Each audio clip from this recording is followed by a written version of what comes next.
Hello, moviegoers! Coming to you from the Discount Inn in Burbank, California. This is Film versus Film. I'm Quinn Boys.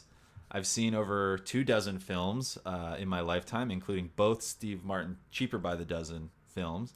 And I am joined by my co-host, Leonard Lenny Smith Jr., who was a background actor in Gary Marshall's Mother's Day, but has never seen it. Leonard, why have you never seen Mother's Day? I hate seeing myself on film, which is why we're doing a podcast. Quinn and I are improv teammates and buddies from different walks of life. Our views may align in comedy, but they differ on our nostalgic views of film. Yeah, that's true. We have a lot in common, but a lot of our movie history is not as shared as we thought. And then it kind of is in other ways, like this week, which we will probably get into. We discuss different prompts every week. And Quinn likes to punish me with his choices. Yes, I do sometimes give you punishing choices for fun, but we're tied 2-2 after 4 weeks, so it's doing something right. After this episode, one of us will be up 3-2 in the season-long series. We've got to win that. Very important. We don't know why yet. But Leonard, what's the prompt this week? Oh, man. The prompt this week is biggest mindfuck. And we're talking about from our adolescence. We know there are a lot of movies that have come out that are mindfucks, but this is a young age. Like the first time you saw one of those movies that were like, wait, hold on. Everything with, I didn't think that was happening like that. This isn't Disney today, motherfuckers. No Homeward Bound. We're talking about some real shit. My movie was Homeward Bound 2, A Journey to San Francisco. No, all right. So biggest mindfuck movie. That's pretty self-explanatory. Do you want to go first or should I? What movie did? You know what? I'll let you go first. Okay, that's very sporting of you. I will say I don't like that you say I punish you with my picks. But now that you've said that, I'm going to assign you Mother's Day at some point where appropriate. Maybe if we do a Mother's Day episode, and you will have to watch it and see yourself on film. What scene were you in? I'm in like a bar scene where they're like meeting in some bar or something like that. What famous person was in? And then we'll move on, I promise. I want to say it was like maybe Jason Sudeikis or something. He's in that movie. Yeah, I can't remember. Okay. I blacked it all out. Now I have to watch it. Leonard, the movie that I gave you this week for Biggest Mindfuck was Signs. M. Night Shyamalan's 2002 horror, scary movie starring America's sweetheart, Mel Gibson. Signs was the first scary movie I saw in theaters. I was 11. I was not going to scary movies in theaters basically ever. I was not a huge scary movie guy. But a friend of mine had seen it already and like convinced me and kind of my parents that we were old enough for it. 11 is not that. I think but it's not your traditional scary movie. It kind of plays if you haven't seen it, don't know about it. It's just like a thriller. It's a thriller. It's a thriller. I would say more thriller than scary. But if you're a kid, it's pretty fucking scary. It qualified for that. And you know what? We went on like a Sunday at 2:00 when, I was like, this is a safe time to see a scary movie when it's light out when you go in and it's light out when you come out. But it was like a big Lowe's off the highway, and it was like it had been out a few weeks. And this movie, I think, was successful. We'll get to that when we talk about stats. But there weren't really people in it, so it was like a big dark theater. And even though it was afternoon, you don't know when you're in the theater. And it was like me, my brother, a friend or two, and it was like we were the only ones in there, which kind of made it spookier. I believe that. And I just have to tell the story of the first time I saw this film. I was at my mom's. It was the summer. I was coming up to stay with her for the summer. She lives in North Carolina. And her house at the time was out in the cut. Like the outside area outside of Raleigh. And it's like one of those situations where like the house next to you is like a quarter of a mile away. You know what I'm saying? Bike. Yeah. Like you're just on a big house in the middle of a fucking piece of land. And I watched Signs by myself in this house. So this movie, which is set on a farmhouse, which is not close to any others. Mel Gibson's got a bunch of crops and some crop circles show up. You watched it in a big house out in the sticks by yourself. Yes. The setting of the movie. And I was like, for sure high. Like I just started smoking weed. I was like 16, 17 or something. And I did not know how to roll a joint. And I wasted so much weed. You were just eating it? Yeah, I just like fucking it. I just ate the weed, handfuls of... and I got so high, guys. But that shit freaked me the fuck out. Like I was legit like I'll say scared. Yeah, you say it's not a traditional scary movie. You're right. If you were to watch this movie in like a horror movie marathon with like Halloween and Scream and The Exorcist and whatever else, it would stick out like a sore thumb because it's more of a thriller. But there's like a weird sense of dread the whole time. The movie starts and Mel Gibson is waking up and running to like find his children. Yeah, he's running out into the field because his kids aren't in their house. There's like a sense of unease, that like 10 minutes into the movie, they kill a dog, like their dog, because he's acting funny because presumably the aliens are occupying their cornfield. It's not a jump scare movie. It's not a gross out horror film, but it's scary. It's pretty consistently scary. Mel Gibson is very scary. It does have some jump scare elements to it. Because, I mean, there were when the he quick sees cuts, the alien on the house. shots. Yeah. That fucking... that first time you see that alien on the fucking roof. Yeah. Freaked me the fuck out. Because you don't expect to see it. He's having a nice scene with his daughter, and then he looks up, and it's like, boom. And the music is really... James Newton Howard does the score for this movie. I don't remember it that much like day to day, but the second I rewatched it because I gave it to you, I was like, oh, right. Like there's a really good atmosphere that M. Night Shyamalan creates.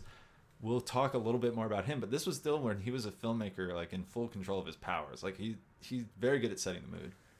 Yeah, I feel like he kind of was setting the mood and kind of being like showing precursors or like a little too much in this film.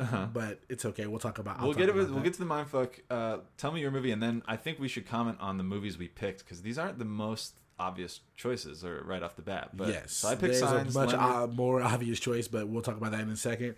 My film was, my film is a very good film. It's Memento, by the great Christopher Nolan. What's that? Mementos, The Freshman. The Freshmans. Yeah, it's a long commercial about people in weird situations getting mints. It's about a guy named Leonard, surprisingly, why I chose this film, maybe. No, I'm joking. Who has short-term memory loss, and it happened in an incident where it was a home invasion, and he was hit over the head, and his wife was killed, and he's trying to remember what happened and put it all together and find his murderer. So it's not like necessarily a mind fucking away. Like at the end, it's like, oh shit, like what the fuck? Like the whole time you're watching, it's a mind fuck. You're like, what the fuck is going on? My mind was being fucked throughout. Yeah, it's like they don't let up. Each scene begins in this movie because of the structure and everything happening. You're seeing the scene preceding before, and so each scene, he comes in usually with like a crazy, he's on like a mission or he's like doing something, but you don't know why, and you don't find out until the next scene because it's playing backwards. So if he shows up in one scene with a canoe, you're like, I don't know why, but the next scene we'll find out. When he the scene where he's pulling up and to Carrie Ann Moss's house, and she walks like, back beats in, herself but she up and pretends. she walks. Oh my god, that was like so frustrating to me, and it was just like, damn, man, like people can be really fucked up and take advantage of people in certain situations if they know their their downfalls and whatnot. So that was kind of a mindfuck to me, like how cruel and fucked up people can be. Like Joe Pantoliano, I guess that's how you pronounce it. Yeah, Joey Pants. Yeah, we'll just call him Joey Pants from now on. He is amazing in this film. Yeah, he's great. He's so great. Carrie Ann Moss is great. Guy Pearce is great. I just feel like it's a very good film. It's a mindfuck throughout. He's trying to figure out who the killer is, and we're just trying to figure out what the fuck is going on. Mm-hmm. And at the end, you're like, wait, how many times has this guy done this? How many people may he have killed? And, yeah, it's a great twist. So full disclosure, I'd seen this movie before. You'd seen Signs before I gave it to you. I remember so many things about the movie, like the scene where Carrie Ann Moss spits in his beer and then waits for him to forget and then serves it to him. Like I remembered a lot of the little moments, and we'll talk about this later as well. I didn't totally remember the twist, which is such a weird thing because I think you're right. The movie kind of starts blowing your mind from the beginning. Like it starts messing with time and your understanding and all that stuff, that by the time it got to the twist, I was like half remembering it. And obviously it will be spoilers of these twists for both movies if you're listening. But at the end, I was like, is Carrie Ann Moss his wife? Does he not remember that she's his wife? Like, I was like, I've seen the movie before, and I was like, I don't totally remember. Is she just some random girl? Right. Like, She like, kind of looks like the wife in the background, and I think he might almost want you to think that might be Yeah, it. It's did like she a false die? breadcrumbs. Yeah. like, I didn't even think about it in that type of way. I didn't even think about her being his wife. So that's kind of I'm She's getting mind not, fucked so right I was now. wrong. But Oh, like okay. the fact that I'd seen the movie and I was like, I think that might be it. Like I couldn't remember the twist. I really don't rewatch movies very often, but I mean, Memento is one of my favorite movies. Yeah, I've only seen it once. I own it on Blu-ray, and I think I watched it earlier in the quarantine, maybe a couple months ago, and I still can't like fully remember like everything because there's just so much going on in the film. Yeah. Well, once they get, he's telling the story of Sammy Jankis this whole time, which is a guy who he had known before he had his memory loss issue, who also had that issue. And about midway through the movie, I'm like, okay, he's Sammy Jankis, which is, they cut back and there's flashbacks played by different actors, so they don't really set it up at all. They don't hint at it too much, but I kind of was remembering that. The movie has a bunch of twists, and truthfully, it's going to be tough. It's an uphill battle for me because for Biggest Mindfuck, you picked a movie which every scene, every 5 minutes, you're like, what's going on? I don't know what's happening. My brain is broken. Yeah, I feel like you're going to lose very hard this week. Yeah. Well, I have an excuse, so give me why. What do you think about me picking Signs? Because Memento is the fresh maker, and it was an obvious pick, so you did well. But before I do that, let's just talk about the criteria we're gonna go over for deciding which one of these movies is the biggest mindfuck. Okay. 1, influence on pop culture. I don't know. I feel like I don't have a chance in that one anyways. Maybe we should have chosen something different. How well does it hold up? Was Samuel L. Jackson in it? Yeah. Stats? That hasn't been a yes yet. Stats? Yeah, it hasn't, surprisingly. Stats/games. Actually, someone who listened to one of the episodes sent me a film that he's in called Formula 51 or something. Uh-huh. And we have to watch this movie. Okay. Just from the stills I saw, I was just like, what the fuck is going on? It's a racing movie? It's something. It looks interesting. It was late when I was looking at it. We're going to talk about stats. We're going to do some games. And then finally, at the end, we're just going to pitch why we think our film is the biggest mindfuck. And I have a good reason. It's kind of metatextual, but I think I'm going to make my case. You better have a good reason. All right. So what I thought about Signs, because we watch each other's movies. I remember when I first saw Signs, and I may have watched it one more time. I think I'd seen it maybe twice. I know I'd seen it once. Obviously, I know that. I wasn't as excited about it this time. First of all, you made me fucking stare at Mel Gibson for an hour and a half. That was not fun. I didn't do that intentionally. But, I did, but that wasn't the reason. It is a very well done movie. I'm a big M. Night Shyamalan fan. It's put together well, but it's not that big of a mindfuck to me. Mm-hmm. The whole time I'm like, yo, what the fuck? Leave the farm, my guy. Like the whole classic horror movie rules is white people never know when to leave the house. True, but like the biggest mindfuck is Father Graham just lying to himself. Like he's just like blatantly lying to himself. Like, nah, these aren't aliens. I know I just saw a fucking blue leg poke out of this goddamn row of corn, but it wasn't an alien. Like he just lets things go. Doesn't ever buy a gun. They might live doesn't close to a get power rations plant. Or anything. What's that? They might live close to a power plant and just thought it was a deer. And then when they find out, okay, the aliens are only close to where the signs are, it's like, all right, bitch, get the fuck out of there. Get to the water. But obviously, it's a movie. They have to make things happen for it to be a movie and for things to work out. But it just kind of took me out of the movie a little. Everybody in this house is creepy as fuck. This is the creepiest family in Pennsylvania. It's a good cast. Mel Gibson is loaded, but like Joaquin Phoenix plays his brother-in-law, and then his kids are like Rory Culkin. It's a Culkin kid. And Abigail Breslin is in this movie, which I totally forgot before. I think Little Miss Sunshine. Yeah, it's her first role. And but you're like, oh man, this family's creepy. And then, oh wait, yeah, their mother was killed, so they kind of deserve to be creepy. Yeah, it's like that creepy. Like Rory Culkin plays like one of those my least favorite things, but very popular in horror movies, which is like a child who's like an adult, like just a child who's like literally an adult with the dog. The scene with the dog, he's just like, don't move, it's okay. He stabs his own dog. He just stabs it. Yeah, Yeah, I mean, it's I can't really defend the twist. I would say it gets a lot of hate now. It's almost become like did you ever see Scary Movie 3? No. Okay, you probably shouldn't have, so that's Yeah. fine. But I've seen Scary Movie 3 a lot, and I've seen parts of it. I know they do make. They make fun of Signs The Happening? twist. Is that what they make fun of? Or They no? make fun of Signs, and they make fun of The Ring mostly. Okay.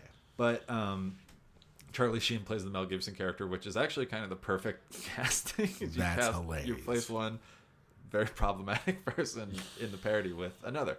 But it's like the twist is it winds up being, we might as well just get it out of the way now, that the aliens are affected by our atmosphere, specifically water. If water touches their skin, it burns them, and they What can't the fuck? invade Then Earth, what which is are they made of? 80%. What's in their body? What's the planet like? 60% covered in water, 70%. So like wouldn't they've been fucked as soon as they like? I guess it isn't human in Pennsylvania. I don't know. There's water in the goddamn air. We don't know the concentration of water which causes them to burn. Yeah, That has been a popular. Okay, you know what? But here's also something I just got to point out. Yeah. These I can't motherfucking defend it that aliens much. are aliens who have aircrafts or whatever they have Advanced advanced technology to where interstellar they travel. can travel through space, but they can't get through a motherfucking wooden door. What? You know They can't break down a wooden door? Who knows what kind of door technology they have in their home world? That's a totally foreign thing. Maybe it's just impolite. I mean, I guess that's the mind fuck. You got a family, and you're like, no, we're gonna stay in this house in the middle of the goddamn farm near no one else. So Yeah, we're just they gonna go put to some the guy. basement like They it's treat a it like a hurricane. hurricane. It's a hurricane. They don't even get food The though. aliens are coming. Get the sandbags. The aliens are coming. What the fuck? Okay. Anyways, so how did you feel about Memento? Did you like it? Oh, I love it. It's great. I first saw it sometime in the last 10, 15 years. So a while after it had come out and had gained cult status. I definitely saw it after Nolan had started making the Batman movies.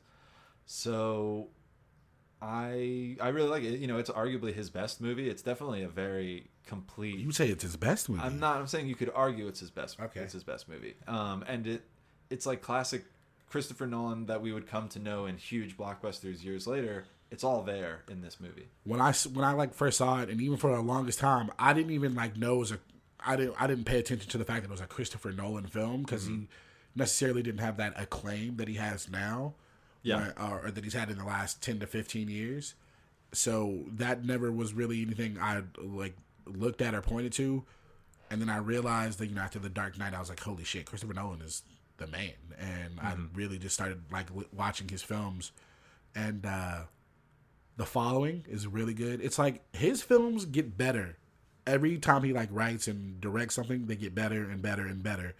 And with M. Night Shyamalan, it gets worse and worse and worse. Where do you put Signs as a like post? Like it's obviously his peak was his first movie. It was The Sixth Sense. His best movie is Sixth Sense. And then a lot of people like Unbreakable as well, which I oh goddamn, I forgot about Unbreakable. And Unbreakable is Signs. also great. And then after Signs was I think The Village. The Village, and then, which a lot of people shit on, but I actually like The Village. See, I don't like The Village, but I do like Signs. I feel like people like when you pinpoint like where the peak of the graph goes and then it starts going down quickly for M. Night Shyamalan. Some people put it at Signs, which I think is you know, I thought by The Village he was on the back trails, like it was coming down. Yeah, I would say after Unbreakable. So you are not a Signs guy. No. So, see, I think it is good. I think it's a good movie. I think it's such a funny like document because it's kind of the last time Mel Gibson was normal, like or America thought that Mel Gibson was normal. This was before the incident of him being drunk and pulled over. It's before kind of the Passion of the Christ stuff. But like, we're not sure if this was Mel. I feel like this movie was kind of a tell-all. It was basically, it was spot on in the casting, and it was basically showing some the real side of Mel Gibson. There's a point in the beginning of the movie where Mel Gibson is running when they first and Joaquin I was are hoping you'd bring this up. circling around the house. They think the aliens are like the Lionel Pritchard and the Wolfington brothers, which is like Who has ever had the fucking name Wolfington? Who? The Wolfington brothers? Is this is this Goldilocks and the all Three this Bears? alien stuff keeps Red happening. Riding Hood? all this alien stuff keeps happening on their farm, and the police come over and they're like, maybe it was Lionel Pritchard and the Wolfington Brothers, which sounds like the Traveling Wilburys, like a folk band or something. No, she's like, no, it wasn't the Wolfington Brothers. She's like, there was some random lady that came into town. And he's like, she can't jump 10 feet. And he's like, well, maybe their Olympians can jump 10 feet. It was just this weird scene between Joaquin Phoenix and the police chief about maybe the perp being a woman, or not the Wolfington Brothers, or obviously not aliens, which it was. But Mel Gibson is running around the house, and they're trying to scare them. Yeah. And Mel Gibson is running, and there's a shot of him just running perfectly in the middle of the frame. And he says, I'm losing my mind. I am insane with anger. I'm insane with anger. I'm losing my mind. And it's like, yes. And then also the scene where they're eating the last meal. Mm-hmm. It's like, he knows his family is about to die. He doesn't give a fuck. He's like, fuck it, my whole family's going to die. I could possibly have a chance to save him, but you know what? We're all dying in this house together. Yeah. And they make the last meal. No one eats the meal. And then he just yells at his fucking kids. Oh, right. Is that when he's like, shut up and eat your food. And I was just like, holy shit. Yes, yeah. And is that when he's like forcefully putting mashed potatoes on people's He's like, eat it.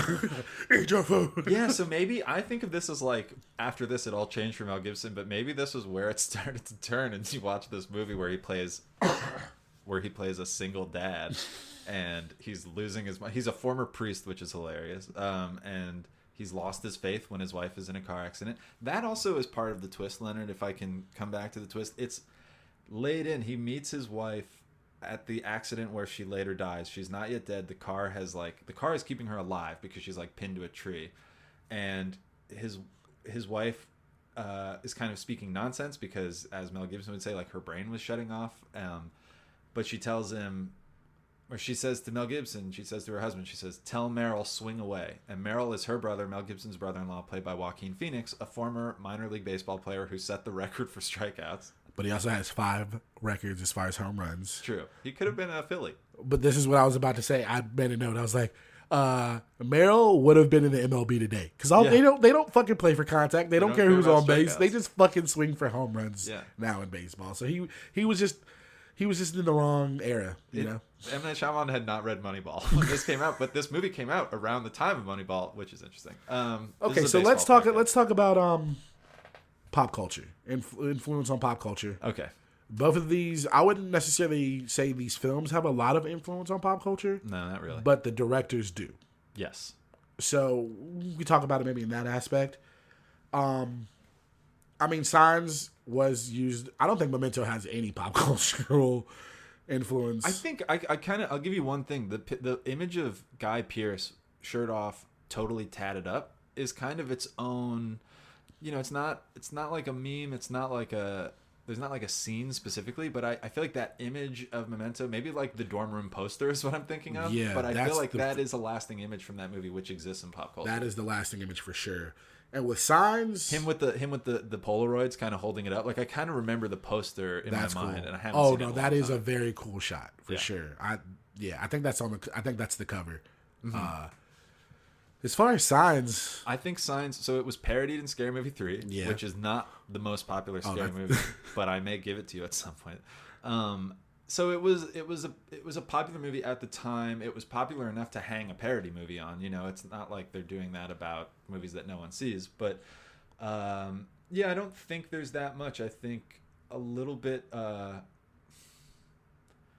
There's the scene where they're all sitting on the couch and they've got the tinfoil hats on.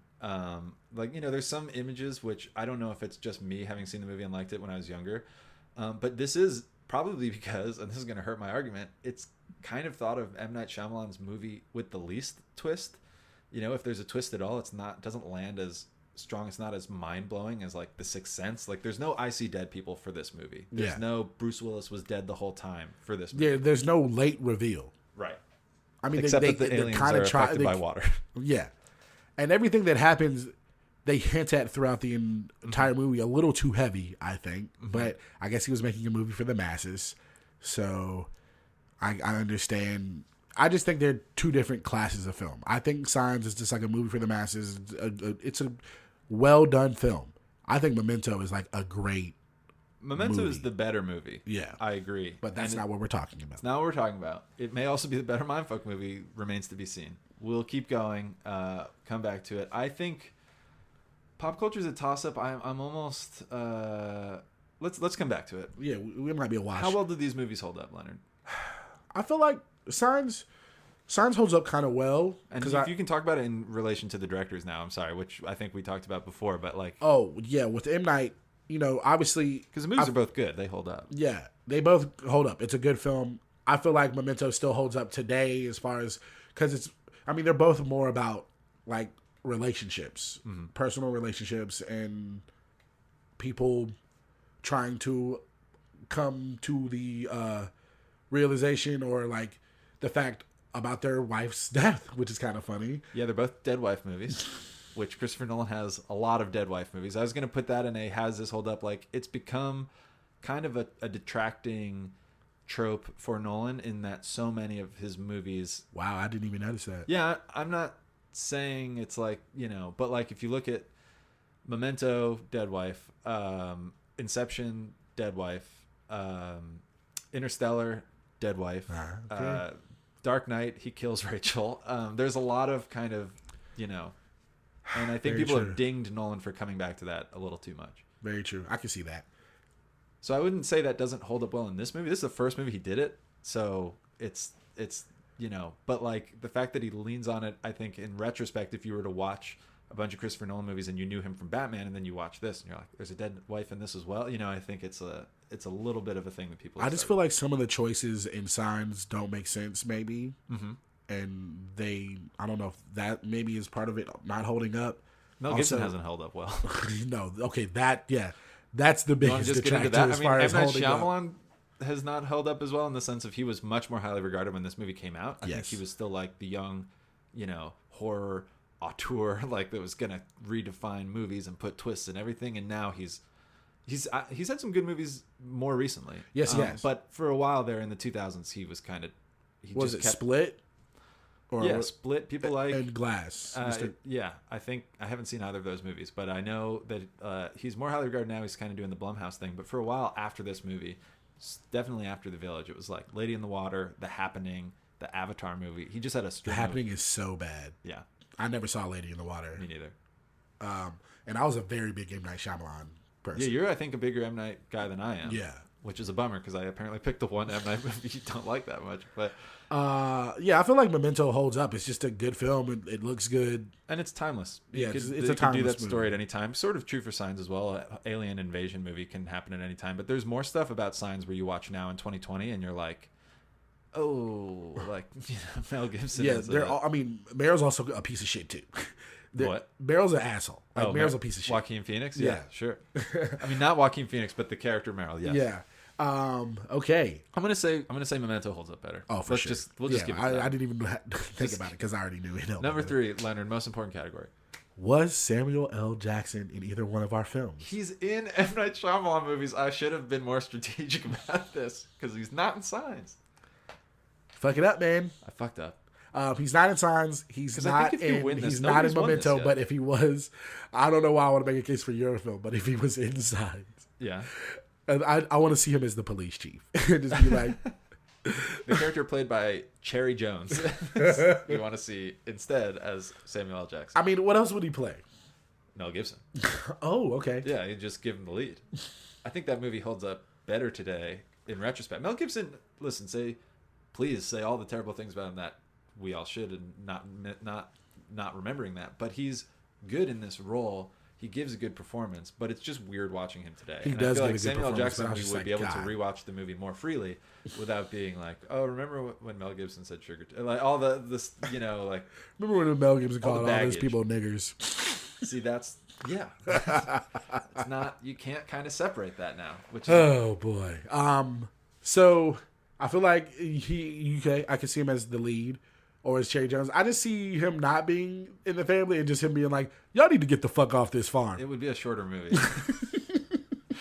Samuel Jackson would get his family off the farm. Maybe he could be the one who like kills the wife. He could be M. Night Shyamalan's character.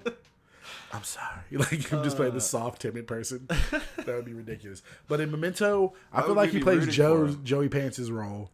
Yeah. as like the person who's like taking advantage of him. There are very few roles in Memento Very. when you think about it. It's basically like structure is it's Guy Pearce and it's like a scene with Joey Pants, and then it's a scene with Carrie Ann Moss from The Matrix, and then it's a scene with Joey Pants, and then it's a scene with Carrie Ann Moss, and it's kind of the whole movie is like which of these two should he be trusting? Exactly. Which is also baked into the twist at the end. And he then chooses wrong. There's just the desk clerk, the motel desk clerk, which is like a funny role, probably, but it's like too small for Samuel L. Jackson. And then there's the one scene which is Oh, a he played great the wife. scene with the insulin. Oh yes. That's a great scene. But What really, if Samuel Jackson played the wife?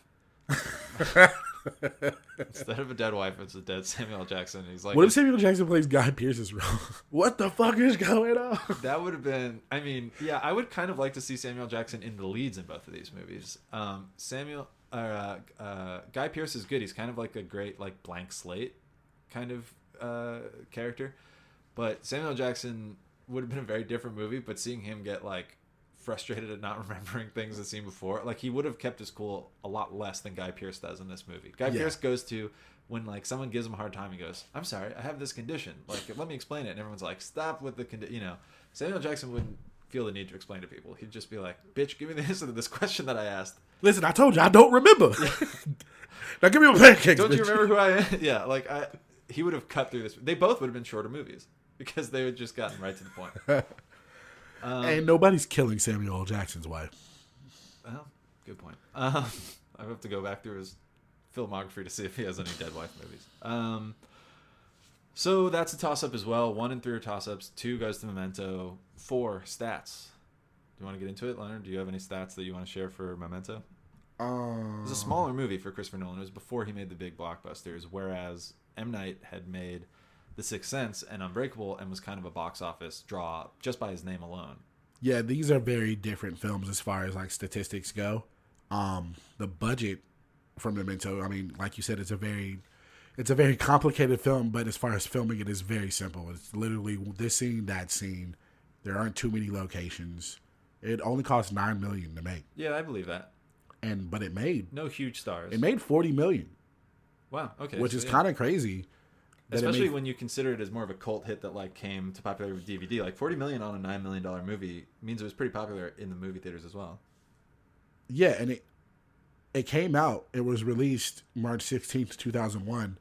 And I mean, I feel like at that time, it just wasn't the type of films that were being made. I feel like it was ahead of its time. So it wasn't really, you know, a major release and touted and trailers and whatnot. So I feel like that's a pretty good outcome.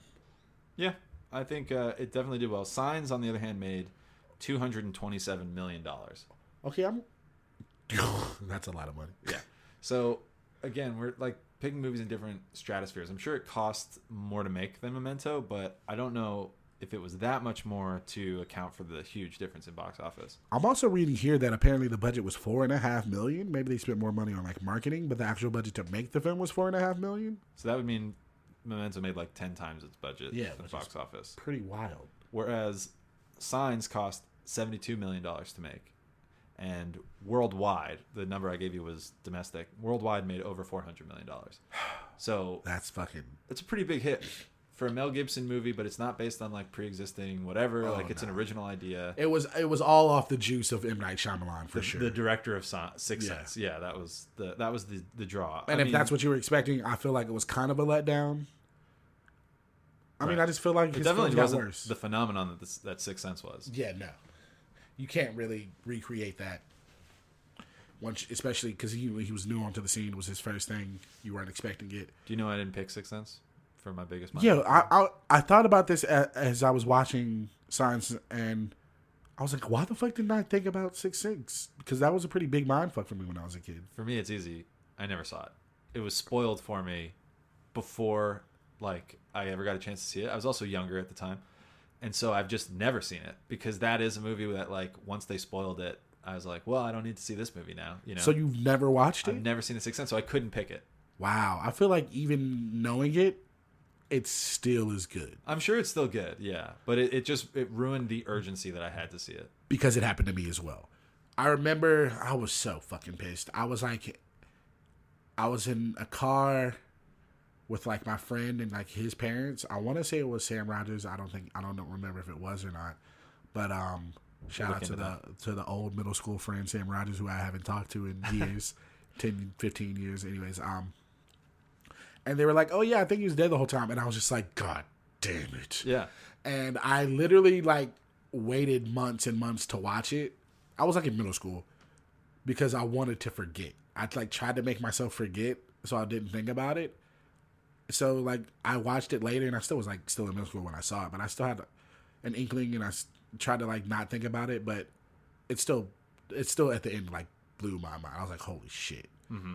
And it also is interesting with the fact that like if you know it, you want to pay attention and watch and see like, oh, he fucked up here, or like how watch it differently because you're trying to be like, well, I know that he's dead, so how are other people interacting? Exactly. And he does a great job. It's really good. Yeah, no, I'm sure it's great. I've got to see it, but I didn't feel like I could pick it. And there's a bunch of movies from this time, which certainly than Signs, but even arguably more so than Memento, are twist movies that I just felt like I couldn't pick. Like Fight Club was the other big one. I knew, I unfortunately, like by the time I'd seen it, I knew that Brad Pitt was a figment of Edward Norton's imagination. So it's like, it didn't blow, I liked the movie when I saw it. It didn't blow my mind in the same way. Yeah, I didn't see that till I was maybe like early 20s, late teens. I never watched it. It just wasn't on my radar as a kid. And, you know, I'm a little older than you. The Matrix would have been another one, but like The Matrix, yeah. And I never really thought about it as a mind fuck though. I always thought about it as just like a great action movie. Yeah. There's no Sci-fi twist at the end of action. The Matrix, but the twist is kind of the whole plot of The Matrix. Exactly. But yeah. All right. So we made our choices. We've made our bed. Let's lie in it. Wait, do you have any quotes for the stats? Or do we want to play the game? Let me see if they're any good. You want to play the game? You want to do some quotes? The problem is these are less Memento has a 94% approval rating. So yeah. Let's talk about those then. Let's talk about the approval ratings. I mean, you know, the quotes are kind of run of the mill. Here's a bad one. I'll pull a bad one. The rotten one from the Chicago Reader. Says about Memento, more a puzzle than a meaningful story. It reminds me of how Edmund Wilson compared reading a mystery to eagerly unpacking a box of Excelsior, only to find a few rusty nails at the bottom. What the hell does that mean? What is that? I don't know. I feel like I need you to read that again to me. Like I don't want to. All right. More a puzzle than a meaningful story. It reminds me of how Edmund Wilson compared reading a mystery to eagerly unpacking a box of Excelsior, only to find a few rusty nails at the bottom. I don't get this metaphor for anything, but I think what he's saying is it's it's less good than it is like confusing and keeps you on your toes and keeps you going to find out, but it's not that interesting in the moment, which I don't agree with, but I think that's what he's saying. This is about Memento? Yeah. Yeah, that dude can eat a dick. All right, go easy on him. There are a few more. Oh, the Chicago Reader again. This is about Signs. Individual sequences generate an eerie tension that's always deflated, creating a jarring stop-and-go rhythm, and the atmospheric trickery never strays beyond a lot of smoke and mirrors. That person does not have to eat a dick. Okay, come on. Shyamalan wants to be the metaphysical poet of movies, but he's dangerously close to coming its O. Henry. That was according to Vulture. Damn, people were going at him that hard for Signs? I didn't know that. This talented and, at 32, very young director must now find new ideas, maybe working with someone else's scripts, because his filmmaking identity is in danger of fading. That was from Guardian. Damn. Coming at him. Okay. I should say this is also it's a fresh movie, but it has 74% compared to Memento, which is much more highly regarded. And that's funny that that's how these people felt, because when I first saw this film, I was like, this movie was great. And then when I watched it last night, I was like, this movie is trash. Okay, here's one more. Enthralled by his own genius and desire to make another blockbuster, Shyamalan has taken a terrific B-movie idea and inflated it into what he wants us to believe is a serious commentary on faith. Wow. That might have him dead to rights. Wow. I like Signs, and that sounds pretty accurate. That's funny because that's literally some of my hot takes I was going to use later in my defense. Keep it in your back pocket. Let's move on to games. Before we do, I guess, what do we value more? Low budget, did well, or big money box office? I feel like I value more low budget, did well, because he didn't have the hype train, the money train behind him. this was Christopher Nolan's first big budget film. The Yes. Following was his first actual film. It is also a very good film. I don't know if you've ever seen it. I haven't. It's black and white. It's about, I think he works at a bank or something, and he just starts stalking people and like just random people. He just starts following random people. Does he have a dead wife? I think. Does I he don't. have a I dead don't think wife? there's a dead wife, but I think there's some weird things with a wife and maybe her possibly getting hurt. Or I mean, dying he's or stalking something. people, so it's Yeah. not good anyway. Yeah, it's All not right. good anyway. But I'll check it out. I feel like regardless of what this movie was gonna sell, no matter what. Signs. After Unbreakable and after Sixth Sense, Yeah. I mean, it's also But had Mel $400 Gibson million was still a is box a lot office of draw at money. the time. So while it was largely Shyamalan, I'm sure like Mel Gibson was also still someone who, America saw What Women Want just like a year or two before. I mean, so coming out to see Signs. Can you imagine that? A movie, that's the real movie that doesn't hold up. A movie about Mel Gibson knowing what all women want and using it to have sex with them. He can read the minds of women. can you imagine that movie coming out today? I can't imagine it coming out in 2000 or whenever. Well, I mean, they remade the movie, but they made it with a woman, yeah, like a couple years ago. slightly better, I guess. Optics. What Men Want or something. What men want. We all know. Anyway, no. Okay, so I feel like I think you should give it to Signs because you're probably okay. gonna get the other You know ones. what? We're gonna give it to Give it Signs. to Signs, Yeah, Leonard. because Don't be greedy. $400 million is a lot. It's a lot of money. It's It's a lot of fucking money. All right, so let's move on And to how much did it cost to make? 72, Okay, yeah, which is a lot. But That's it's pretty. It's for not a as, big budget movie. That's low. Yeah, It's a lot. I mean, 70 of that was probably going to Mel Gibson, and then $2 million. really though, that movie doesn't seem like it cost that much. It didn't It's shot on one farm. for real. And the CGI was not that great. That didn't hold up. No, The CGI Although the scene at the time it was great. the scene where they are watching the news footage, and then there's that scene from the birthday party somewhere in like South America, and it's found Brazil. footage, and you just see the alien walk by quite casually in the daylight. Pretty ballsy to just be like, this is going to be the alien reveal. It's kind of innocuous, but it's chilling. The way that he makes you wait for it before you can see it, it's pretty good. All the reveals are amazing. He was a All master the of suspense reveals. at this time. Yes, He all really the knew how to reveals are like great. ratchet up those moments. The script terrible, but like as far as like the filmmaking and the editing was amazing. Aliens made him find God. All right, let's move into games. You go first, Leonard. 'Cause Okay, well I'm going to see how well you were paying attention to Memento, and this might be tough. It might not be.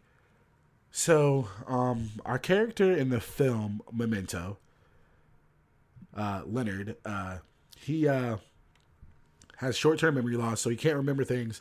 So for him to remember things, excuse me, for him to remember things and consistently keep things going on trying to find out who murdered his wife, he tattoos phrases and sayings and thoughts and information on his body. Yeah. So he'll remember it. Yes. So, I am going to ask you, were these things tattooed on his body or not? Oh, I'm gonna do well. Oh, shit. Okay. I'm He's hype. He's ready. He's ready, guys. Okay. I'm changing my stance into a He has more changed his confident stance. sitting position. Okay. Here is the first one. I'm no different. So it's just a yes or no. Yes or no? I'm going to give you 8. I'm no different. Yeah. It's a very simple game. No. That's a yes. I'm changing my posture back. Fact 2. White. There's a list of facts on his arm. Yes, that's on there. That Unless is you, correct. Like, change the order around, which would be really sinister. That is correct. Okay. Yeah, I'm not going I'm sorry to be accuse you. cheap about it. Drink water. No. Okay. That's right. You're right. Okay. You're right now. You're 2 for 3 right now. 1877 cars for kids. Eat. Eat? Just the word eat? It's not like part of a number or part of a... No. He doesn't need to remind himself to eat. That is on his body. You're now 2 for 4, sir. I guess he can't remember if he's eaten recently. Come on. All right. He is pretty skinny. You can lie. You can lie? No. You're correct. Oh, thank God. You're now 3 for 5. I'm no different. You already did that one. Oh, did I? Wait. No, wait. Did you? I might have done that one. Was it your first one? Yeah. You're not trying to get me to answer the same question wrong 2 times. I apologize. Damn it. Condition yourself. Oh. Yes. Correct. Oh. That's a good one. You're now 4 for 6. Shave. Yes. No. Wait, it's on the piece of paper that he removed, so he did not have shave tattooed on his body. So before you can judge me, I'm going to take it back. No. Oh, I almost got you. There's no final answer. 5 for 7. Camera doesn't lie. Camera doesn't lie? Yeah. Because that's the Polaroids. 6 for 8. You are correct. I'm adopting the confident stance again. I knew that I was going to do well on that. All right, what is you won the game in that one? What is your game for me, sir? We kind of did it backwards. Normally we do the other person's movie and play a game, but we switched it up. No, you gave me Memento, and you were testing me to make sure I paid attention. That makes sense. Oh, okay. We're gonna cut this out. I forgot. It's okay. It's confusing, much like Memento itself. Do you ever want to just watch Memento forward? Has anyone? I've heard. I'm sure someone's cut that together. I've heard that it's been done, and I heard it's not. It can't be good because then it's just the movie. Yeah, like that's. But I'm like every scene I would start to be like, why is he doing this? Like I would have to remind myself the structure of the movie. I'm like, you don't know yet. You're gonna find out next scene. But I'd be like, why is he showing up at the bar? And it's like, to save my memory from being embarrassing itself all the time, I'd like to see it through front, forward, and then just be like, oh, okay. All right.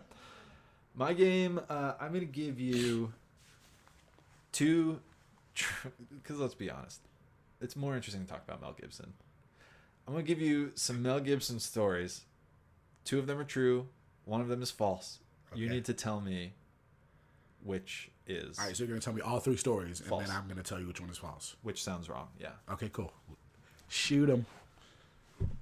This is from a website which says it has 33 wacky facts about Mel Gibson. I don't know if wacky is the word I would use, but that's okay. So Mel Gibson is known as a famous Australian, right? He's one of the most famous Australian movie stars, much like Guy Pearce. He was originally born in New York, though, and he didn't move to Australia until he was 12 years old. Wow. Is that true or false? Hang on, but okay. That's one of the things I'm telling you. I didn't know this. Yeah.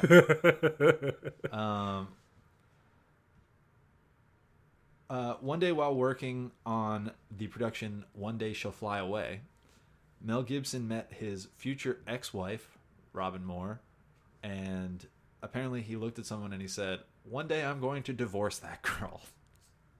Sounds like something Mel Gibson may have done. It sounds like something he would say. But we don't know. And while shooting the movie that would make him kind of an early star and legend in Australia, the film that would later become Mad Max, didn't have a title when it was being filmed, and Mel Gibson went up to the writer-director and he said, we should call it Angry Max. Like, he pitched the title when they still hadn't had it, like what later became Mad Max. He said one of the titles he offered to the director was Angry Max. These are the 3 stories? Those are the 3 stories. He was born in New York and he moved to Australia at 12. Damn. He once saw his future ex-wife and said, one day I'm going to divorce that girl. And he said the title for his first big blockbuster should be Angry Max. The last 2 are so fucking wacky and kooky and feel like made up that makes me want to think that the first one is the wrong one. But the way you explained the Angry Max, it just feels like you made that up, so you're really into it. So I'm going to go with the last one. Yeah, correct. You never said Angry Max. But the fact that you considered that for as long as you did. While you were saying, I was like, this is the one. But he's a weird fucking guy. So maybe. I mean,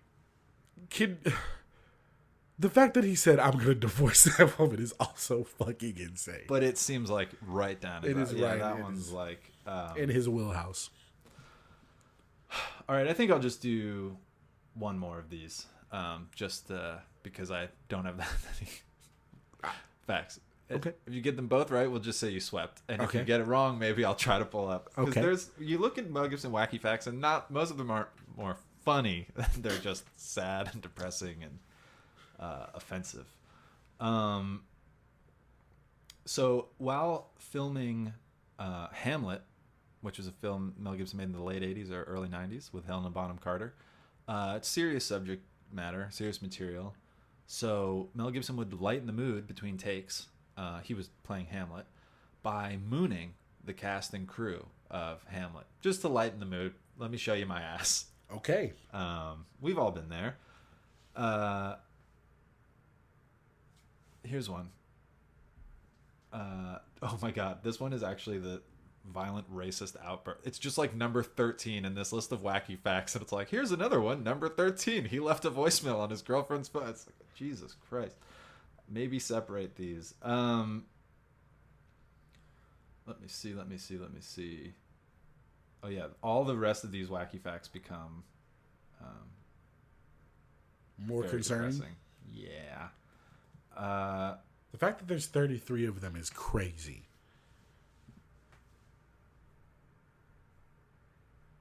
And also not, because it's Mel Gibson. Okay, here's one.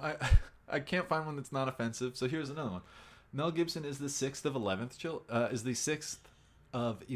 So I know this is true, obviously. He's right in the middle. So what's the last one? You don't know if it's true or not. I could be making that up. Mel Gibson's father once won $21,000. It's the last one. And I win. Let's move on. This game was derailed. Mel Gibson hasn't done any wacky stuff. He's terrible. He also has ruined this segment. Why did I play this game? All right, let's just give stats and games to science. All right, well, if we're talking about stats and games and winning and losing, we got to talk about the ultimate winner. He doesn't lose. He loves to gamble. His name is Michael Jordan. All right. Would Michael Jordan watch our film? Would he like our film? Would he like your film? Michael Jordan wouldn't see either of these movies. He's not watching. There's no fucking way. No, Michael Jordan is watching fucking Memento. Like, yeah. There's no way. Michael Jordan might watch Memento forward. Like, he might have, like, started watching it. I'm not saying it's because he's dumb. I just think Michael Jordan's got a lot of stuff to do. So I feel like someone put it on for him, and then he, like, snapped his fingers. One of his entourage came over, and he's like, I want you to stitch this movie together the right way and then come back to me. It's like, who did this? Oh, Michael Jordan had someone do it for The him. Michael Jordan cut. Okay, and Signs. No. I feel like there's more of a chance he sees Signs because it was just so fucking mainstream, but he's not watching. Unless he's friends Signs. with Mel Gibson, which I doubt. I don't He think. might be. I wouldn't be surprised. Mel Gibson still has some weird, like, Jodie Foster and Robert Downey Jr. are still, like, way in Mel Gibson's corner, unless that's changed since. I hope it has. Honestly, I don't care. I'm just saying he still has some weird, like, older Hollywood friends. So if he was friends with Michael Jordan, I would be surprised for a minute, and then I'd be like, I think it makes sense. Okay. So Michael Jordan wouldn't watch either one of these films. There's no question about it. All right. This is we should be getting towards wrapping up, Leonard. We'll give the prompt for next week. But before we have to go to our fifth criterion, tell me why your movie's a mindfuck. I think this is an uphill battle for me, so I'm going to let you go first. All-encompassing mindfuck. From beginning to end. Every scene. You're just like, damn, would a person do this to someone? He doesn't remember anything? Is his wife dead? Like, there are so many questions. This movie came out 20 years ago, and I still don't know what the fuck is going on. I still don't know or understand what's going on. The smartest thing, which is the movie doesn't work otherwise, but it's also the smartest thing they do, is just playing the scenes backwards, because it puts us in exactly the same situation as the main character. You start every scene not knowing where you are or where you've come from. And you are riding with Leonard, and Leonard doesn't know what the fuck is going on. I can't believe I should have been calling you Lenny this whole episode, because the main character in the movie is called Lenny sometimes, and he goes, my wife called me Lenny. I hated it. And so people call him Lenny, and I've been calling you Lenny. That's a total missed opportunity for me. I have quite a few nicknames And I feel like I can fit in any social circle, so I have a lot of nicknames, and Lenny has never been one of them. You don't look like a Lenny at all. You don't come across as a Lenny. No. Lenny is like Lenny from The Simpsons. It's kind of like I think of Lenny from Of Mice and Men. Oh God, I'm not a simpleton. You'd rather have Lenny from The Simpsons, Yeah. or Lenny from Memento. But yeah, it's the whole movie. We talked about it. It's obvious. Signs. Again, I felt boxed in. Okay, there weren't that many movies that I saw. Even when I saw the re-release of Empire Strikes Back in theaters, I had known that Luke Skywalker's father was Darth Vader. All these movies were spoiled, and we, kind of grew up. It happened while we were growing up, but like the age of spoiler alert, like nobody used to care about that. They would just tell you what the twist of the movie was. You'd be at summer camp or something, and someone would be like, Bruce Willis was dead no one the whole gave time. a fuck about and you're spoilers like, in now the I can't past. see that movie. Yeah, it was so trash. I'm glad that there's a spoiler like alert. Like, and Signs blew my mind a little bit because I hadn't seen a Shyamalan movie before. I hadn't seen a movie that was structured. oh, this is your first Shyamalan? It's the first movie. one. Okay. Hadn't seen a movie structured around a twist, and the twist is ultimately the aliens are affected by water, but it's a little bit better laid in. We talked about the scene where Mel Gibson's wife tells him, tell Meryl to swing away. And when Mel Gibson kind of realizes that water hurts the alien, they're in a living room that's filled with glasses of water because his daughter doesn't like drinking water. She'll drink a little bit and leave the glass around the room, which is something they plant early. It's a different reason every time. And Meryl has a baseball bat, and the former minor league slugger who would always swing. And it's the whole idea of restoring Mel Gibson's faith, but it kind of all clicks for him that the last thing his wife told him wasn't gibberish of her brain kind of flicking to different memories of her life. It was actually her giving him this information that he would need in this exact time to save his family. So Meryl picks up the baseball bat, starts swinging at the glasses, the water hits the aliens, and they momentarily save the day. I feel you. Some would say mindfuck. Some would say corny. Yeah. I think it's fair. In this movie, I was 11 at the time. Meryl Joaquin Phoenix says, it's like War of the Worlds. It's like, yes, this is War of the Worlds, but shittier. And I'm just gonna go ahead and give my final hot take. This is just a very well done Christian film. It's like the best Christian film ever done. Yeah. The priest loses his way after his wife dies tragically, but her death was not in vain. It was God teaching him a lesson to save his family. God is always right, and you do not question him. And also, ever God don't lose speaks faith. to Mel Gibson. Yeah, God speaks personally to Mel Gibson and this white family in whatever Pennsylvania, and just the fact that the aliens come and then they just leave. They don't explain. The aliens just leave, and this one alien gets left behind, and it's the alien he cuts his fingers off, and it could have killed his whole family, but he saves the day in this moment, and his family lives on. Like it just wasn't that great of a. I don't know. I'm gonna give you this one, Leonard. It's I pretty started obvious. 2-0. I started 2-0. I've lost the next 3. You're doing a dance right now that no one can see. But you're taking this real well. I'm going to give this to you, but you need to answer me this question. Do you believe in aliens? Yes, I believe in aliens. I've always believed in aliens. It's a mathematical improbability that there aren't aliens. Like Yeah. it has there has to be other life. And then, the Pentagon released that footage and no one gave a shit. Like one of the videos is from 2005, one of them was from like 2012. Oh yeah, the UFOs flying in the Air Force recording. Yep. I don't believe in them like in the way that this movie puts forward. I don't think there's like little green men or whatever, like even like the things from Arrival. I think like life in terms of like organisms that like we don't understand that but I'm a skeptic about like these larger things. I want to believe. I'm like Scully. I'm not Mulder. saying I don't know what they are or how of they course. are, but I just feel like there's other life out there, intelligent life. Can I tell you right before we go, you won. Congratulations. Yes. Can I tell you what, truthfully, if I was twisting this format a bit, would have been my biggest mindfuck movie? Okay. Star Wars Episode 1, The Phantom Menace. Why? I saw this movie. Jar Jar Binks? I saw this movie when I was 8 years old in theaters. We've discussed we don't see movies before 1984, but thankfully they George Lucas re-released the original trilogy in theaters a couple years leading up. I was thinking of a different movie. My bad.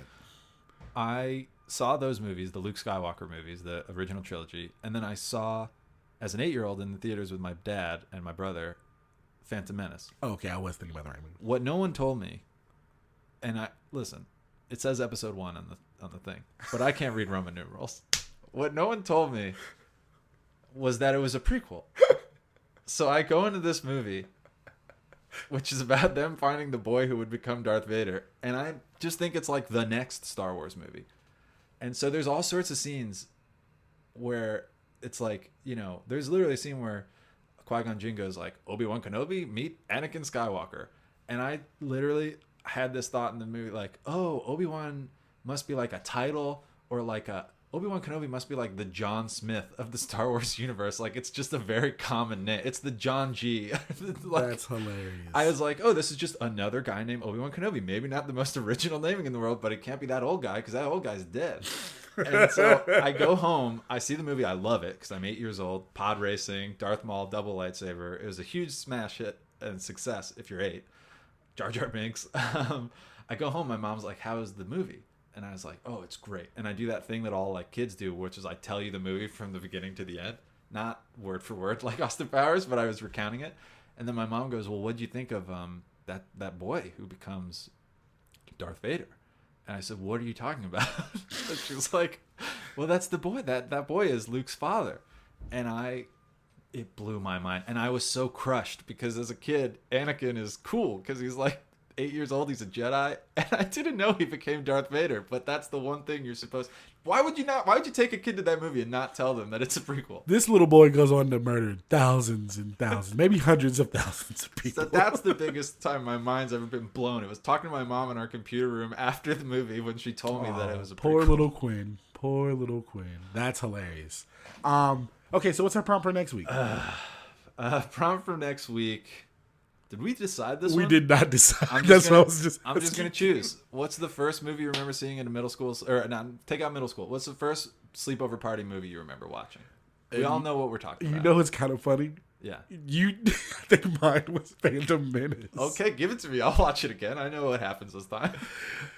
It's either... I think mine is Phantom Menace, or I think it's either going to be like maybe Phantom Menace or like a James Bond movie, or maybe The Matrix. I can't remember. I know I watched those at sleepovers as a kid. So we'll talk about next week. We'll talk about more what a sleepover party movie means. But I think we'll agree. Maybe like sleepover movie, vibe. like our favorite sleepover movie. Yeah, something. We'll refine it. But it's going to be sleepover movies next week. I look forward to getting back to Even With You, Leonard. This has been fun.